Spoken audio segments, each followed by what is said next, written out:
dé tó dùn fún mi. Kìnìún mẹ́fì ẹlẹ́lẹ́kùn mi àbórí ń ta ọ́. iyọ̀ lèmi ẹsìnrìn àti iyọ̀ ìbára wọn náà jà náà dalẹ̀ torí yóò pòrò yóò pomi yóò fún wa. iyún wo ni. bẹ́ẹ̀ mo wí fún ọ. wèrè pè lèmi ẹni tó bá jọ wò tó bá rọ lù àbí tó bá jẹ́ wèrè pè yóò mọ̀ pé nǹkan ni. bẹ́ẹ̀ni sọ̀rọ̀. káì ìran kọlọkọlọ kan gbọ́dọ̀ jẹ́ gbòǹgbò ọ̀nà ó dé wọ òrìṣà.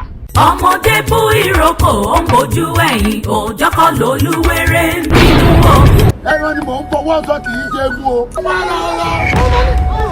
ẹgbẹ́ iṣu kan nìyàn èmi máa jura wọn lọ lóòótọ́ ọjà fẹnuròyìn lé àwọn tó wò ní ẹgbẹ́ àbí ń ṣe wí.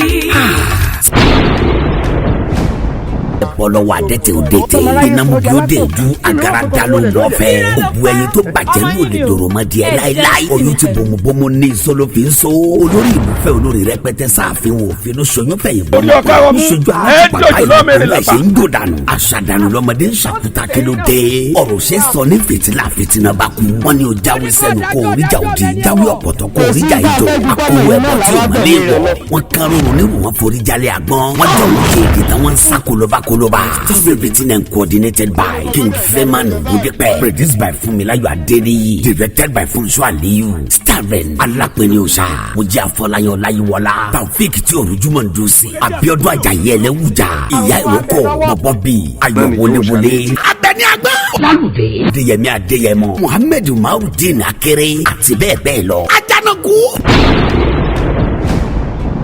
ẹ̀kúkú ti mọ̀ látọjọ́ tó pẹ́ wípé gbogbo sinimá àti rẹ́kọ̀dù olóhùn tó ní kìnnì tó halẹ̀ tó milẹ̀ tó mi gbòòrò títì tó jẹ́ ojúlówó. yamuyamu lele yìí ó kọjá àfẹ́wò ìlú àpòyọkọ̀ náà. tí ìbájọ́ ọmọ jẹ́bi lójú ọpọ́n fáyì ni pé ọmọ tó gbé tutù yìí ọmọ yìí kì í ṣe ẹ̀jẹ̀ yín ọmọ àlè ni.